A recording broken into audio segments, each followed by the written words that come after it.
Good morning students, कैसे हैं आप?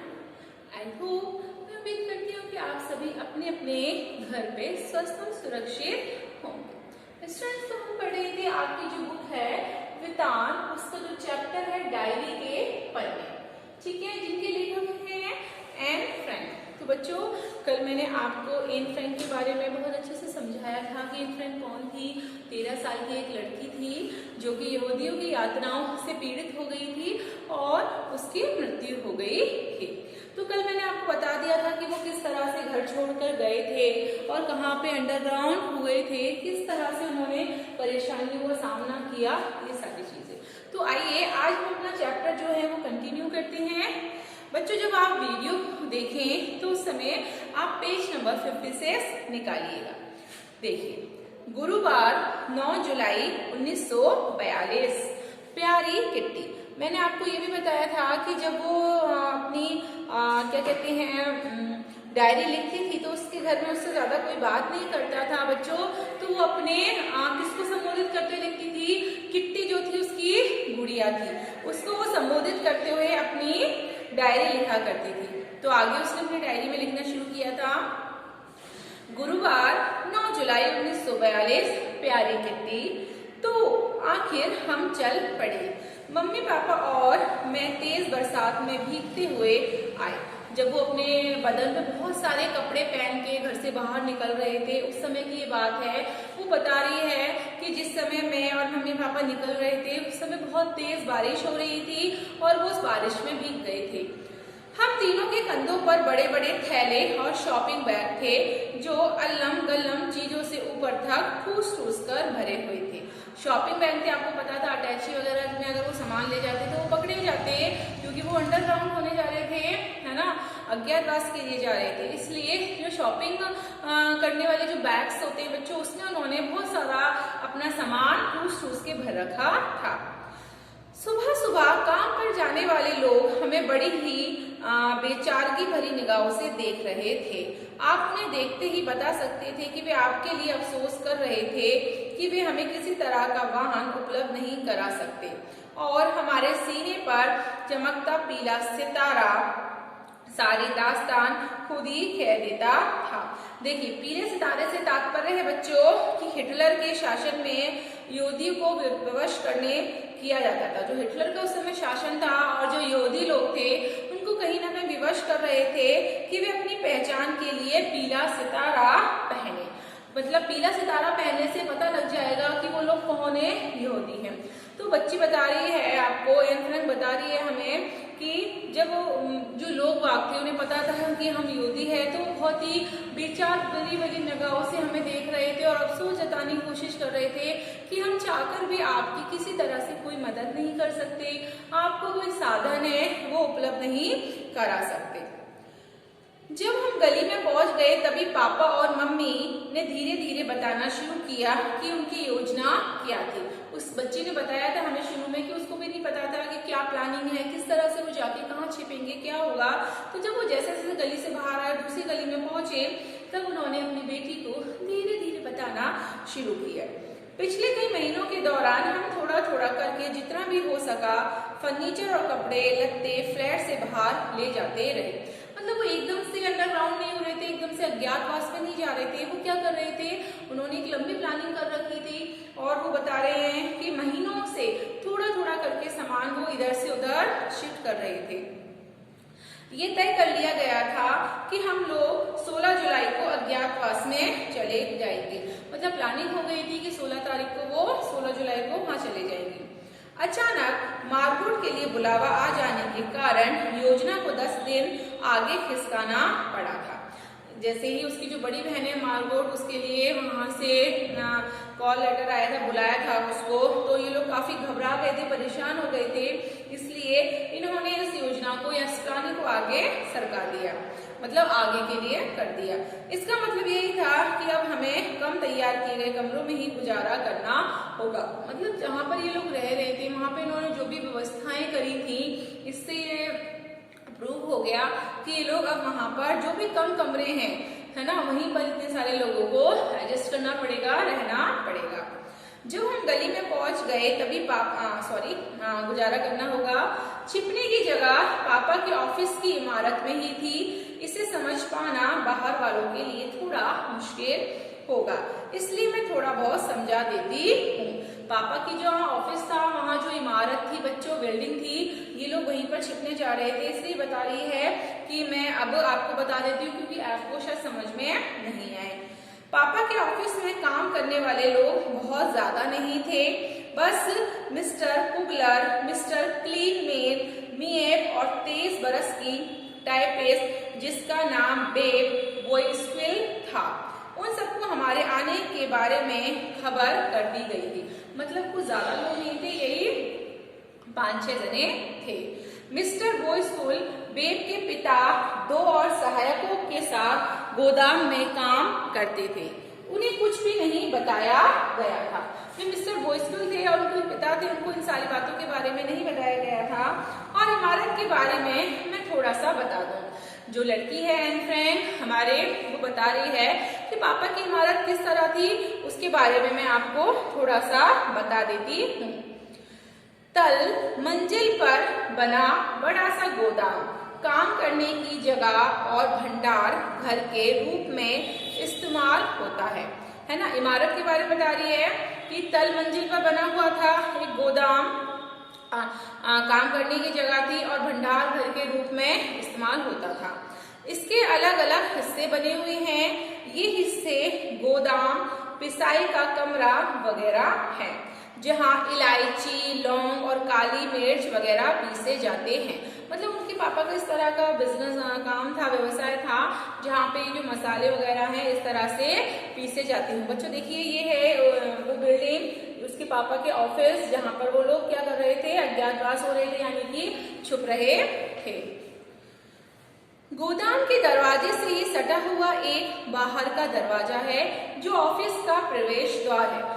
फिर से सुन लीजिएगा बच्चों, जिस बिल्डिंग में वो जा रहे थे छुपने के लिए, उसके पापा के ऑफिस था। और ये जो लड़की है एन फ्रैंक, उसके बारे में बता रही है कि उनका ऑफिस कैसा था। ऑफिस के दरवाजे के एकदम अंदर ही तरफ एक दूसरा दरवाजा है और उसके पीछे सीढ़ियां हैं। सीढ़ियां ऊपर चढ़े तो एक और दरवाजा आता है जिस पर आर पार दिखाई देने वाले कांच की खिड़कियां लगी हुई हैं।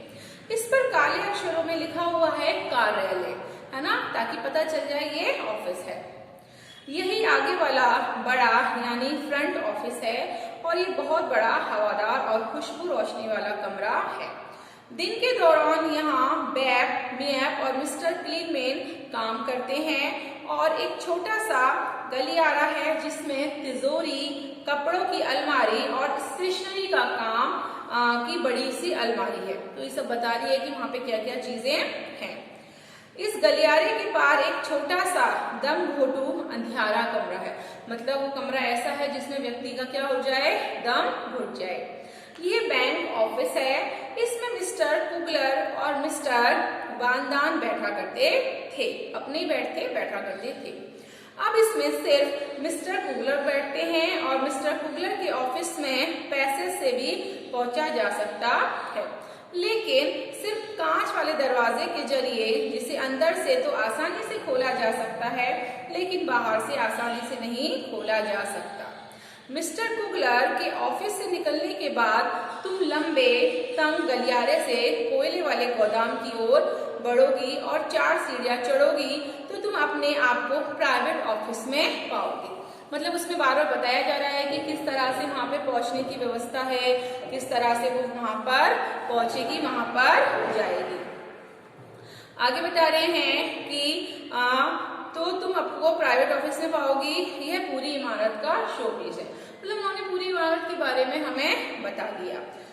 शानदार महोगनी फर्नीचर, लिनोलियम का फर्श है जिस पर कालीन बिछा है, एक रेडियो है, आकर्षक लैंप है, सब कुछ उत्तम दर्जे का है। इसके साथ वाला कमरा बहुत बड़ा और रसोई घर है।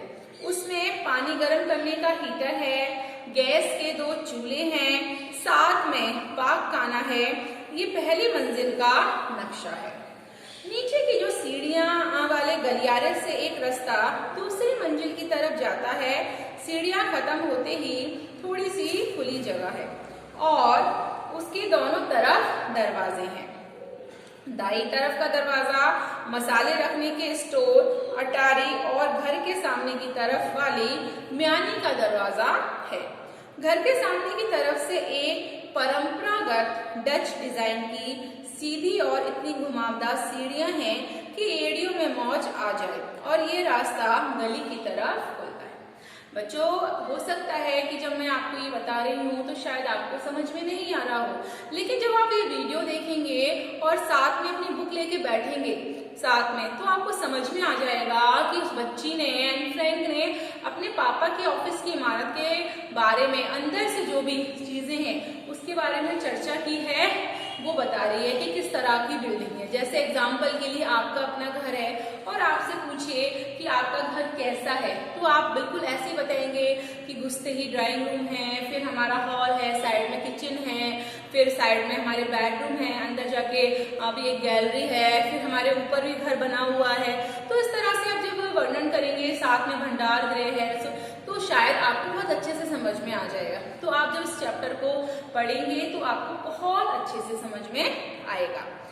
सीढ़ियों के ऊपर बनी जगह से दाई तरफ का दरवाजा घर के पिछवाड़े की तरफ हमारी गुप्त एकेंसी की तरफ जाता है। वो बता रही है जो सीढ़ियों की तरफ दरवाजा है वो जो गुप्त एजेंसी है वहां पर जा रहा है। कोई कल्पना भी नहीं कर सकता था कि सपाट मटमैले दरवाजे के पीछे इतने कमरे भी हो सकते हैं।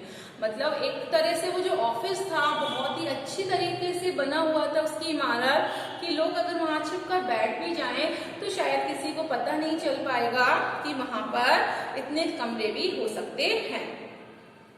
दरवाजे के आगे सीढ़ी का बस एक ही पायदान है और इसे पार करते ही आप भीतर होते हैं। जैसे ही आप सीढ़ियों से पार करते हैं, पायदान आ गया है और जैसे पार करोगे आप अंदर जाओगे, आपके सामने ही कई सीढ़ियां ऊपर की तरफ चली जाती हैं। बाई तरफ एक तंग सा गलिया है। गलिया का मतलब पतली सी गली है जिसमें आप बड़ी मुश्किल से निकल कर जाते हैं, जो एक कमरे में जाकर खुलता है। यही कमरा फ्रैंक परिवार के लिए ड्राइंग रूम और बेडरूम का काम करता है। मतलब यही इनको रहना था, सोना खाना था।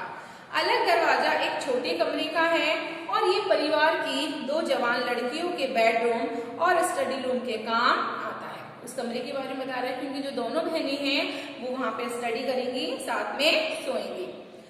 सीढ़ियों की दाईं तरफ गुसलखाना और बिना खिड़कियों वाला एक कमरा है जिसमें एक वॉश बेसिन लगा हुआ है। गुसलखाना बच्चों कहते हैं बाथरूम को, है ना, और एक खिड़कियों वाला कमरा है जिसमें एक वॉश बेसिन लगा हुआ है। किनारे की तरफ वाले दरवाजे से पाखाने की तरफ और दूसरे दरवाजे से मेरे और मार्गोट के कमरे की तरफ जाया जा सकता है। वो बता रही है फ्रेंड कि एक किनारे जो दरवाजा है उससे दूसरे दरवाजे की तरफ मार्गोट के कमरे में हम जा सकते हैं। जैसे कि कई बार हमारे एक कमरे में 2 दरवाजे होते हैं और एक कमरे से हम दूसरे कमरे में जा सकते हैं। यदि आप और सीढ़ियां चढ़कर बिल्कुल ऊपर तक चले जाएं तो आप नहर के किनारे बने इस पुराने मकान के ऊपर एक बहुत बड़ा खुला और हवादार कमरा देखकर हैरान रह जाएंगे। वो बता रही है कि अगर आप सीढ़ियां चढ़कर जब ऊपर की तरफ जाएंगे तो उस तरफ जो नहर बह रही है किनारे पर, है ना, तो उस पुराने मकान में ऊपर एक बहुत ही बड़ा कमरा है जो काफी ओपन है, खुला हुआ है, हवादार है। और जब उस कमरे को हम देखते हैं तो कहीं ना कहीं हम क्या हो जाते हैं बच्चों, हैरान हो जाते हैं। इसमें एक गैस का चूल्हा है और एक सिंक है। वो बता रही है गैस का चूल्हा रखा हुआ है, सिंक रखी हुई है। भगवान का शुक्र है कि यह मिस्टर कुलगर की प्रयोगशाला के काम आता था। जो वो प्रयोग करा करते थे किसी भी चीज का, उसके ये काम आता था। यह मिस्टर और मिसेज वॉन का दान का बेडरूम और रसोई घर होगा। बता रही है जो उनके मिस्टर वॉन थे उनका ये बेडरूम और क्या होगा बच्चों, रसोई घर होगा। इसे कॉमन कमरे, ड्राइंग रूम और हम सबके लिए स्टडी के लिए भी इस्तेमाल किया जा सकेगा। और ये कॉमन भी रहेगा, इसमें हम अपनी स्टडी भी कर सकते हैं। एक छोटा सा कमरा पीटर वॉन डॉन के लिए बेडरूम का काम करेगा। एंथ्रेन बता रही है एक छोटा सा कमरा होगा जो कि मिस्टर वॉन डॉन के लिए बेडरूम का काम करेगा, वहां वो सो सकते हैं। और फिर जैसी इमारत के सामने की तरफ है वैसी अटारी और म्यानी यहाँ भी है। वो बता रही हैं जैसी इमारत के सामने की तरफ है वैसी अटारियां, है ना, वो इधर भी हैं और इस साइड भी हैं। तो ये रहा हमारा नया गरीब खाना। तो इस तरह से उन्होंने पूरी बिल्डिंग का जो स्ट्रक्चर था, पूरी बिल्डिंग जो थी वो पूरी तरह से उन्होंने हमें बताई है, समझाई है कि किस तरह से उन्होंने पूरी बिल्डिंग का हमें ब्यौरा दिया है। तो ये वो बता रही है ये था हमारा नया गरीब खाना जहां हम रहने के लिए आ रहे थे। लो, मैंने तुम्हें पूरी इमारत की सैर करवा दी, तुम्हारी है। तो वो अपनी गुड़िया को संबोधित करते हुए कह रही है किट्टी को कि देखो मैंने सारी चीजें आपको बता दी थी, इमारत कैसी है, सीढ़ियां कैसी हैं, कमरे कैसे हैं, रसोई घर, बेडरूम, गलियारे, इन सारी चीजों के बारे में मैंने तुम्हें बता दिया है, इसकी सैर करा दी है। वो लास्ट में लिखती है तुम्हारी है। तो बच्चों जब आप ये वीडियो देखें तो मेरी आपसे रिक्वेस्ट है कि आप अपनी बुक्स जरूर पढ़िएगा इस चैप्टर को। अगर आप पढ़ेंगे तो ये चैप्टर आपको बहुत अच्छे से समझ में आ जाएगा। Thank you.